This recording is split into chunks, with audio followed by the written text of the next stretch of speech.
sartzen garenean Classroomean, dakizuen bezala, hemen ezkerraldean ateratzen zaizkigu laster egiteko dauzkagun lana. Kasu honetan biharko daukat 3. jarduera.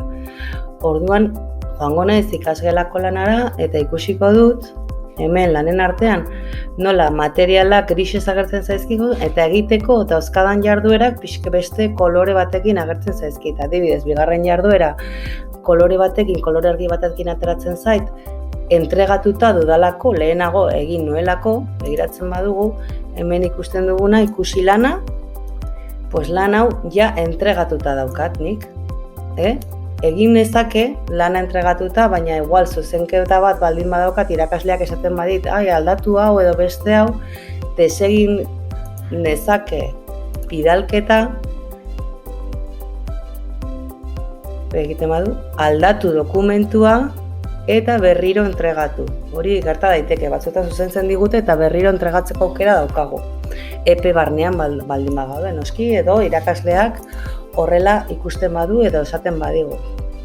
Hori aurrerago ikusiko dugu. Jarraituko dugu berriro 3. jarduera honekin. Jarduera badaukadanean, beti sartuko naiz ikusi lana, ikusiko dut zer daukadan. Batzutan hemen izango du dokumentu bat betetzeko, edo ez, batzutan izango da, gehitu behar dudalanik, nire Drivean daukadan dokumentu bat, nire Google Drive, edo diskoan daukadan, edo nire ordenagailuan daukadan dokumentu bat, edo beste batzutan sortu beharko dut, ikusten duzu, nik dokumentu bat.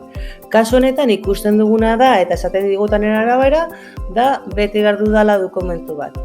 Kasu honetan beteko nuen, eta beti egingo duguna, behin bukatu dudala, dokumentua egiten dut nire lana, tititatata, betetzen dut, esaten dudaten arabera, eta hau oso importantea da. Ni hau dokumentua egin dut, ados, baina irakasleak ezin izango du ikusi nik entregatzen ez duan bitartean. Beraz, pausu hau ematea, beti lanak entregatzea, berdin zaize motakoa den, dokumentu bat txertatu didatena, gehitu dudana, igo dudana, beti azkeneko pausua entregatzea izanen da. Beti eman hemen. Eta lehen izan dugun bezala, izango dugu aukera ere bai desegiteko entregatze hori. Eta hori da.